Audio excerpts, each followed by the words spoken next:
So we have covered most of the bottom half of the engine mechanically. Now let's tie some things together.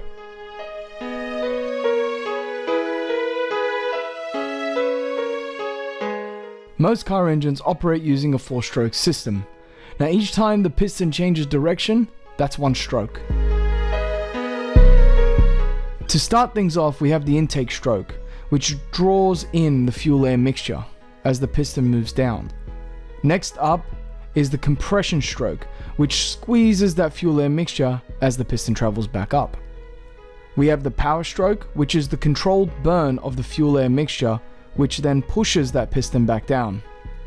And finally, the exhaust stroke, which vents what's left out of the cylinder and into the exhaust system.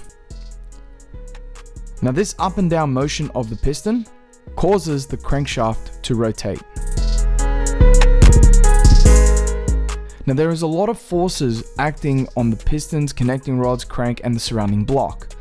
So to help stiffen the block and also hold some oil, we have the upper sump. And because this sump is in contact with oil, we must apply a silicon-based compound to seal it. Now, oil leaks are bad, and once the engine is back in the car, it can get difficult to fix. So after the sump is clean, I apply the silicone, trying to keep a constant bead around the whole thing as best I can. Now I want to be a little bit generous with the silicone just to prevent leakage.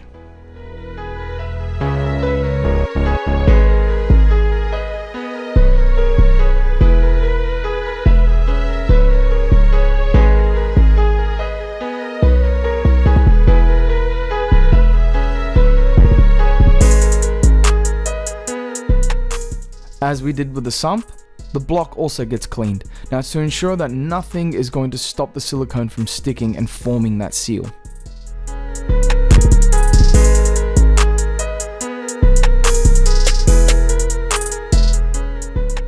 Then it's just a matter of installing it.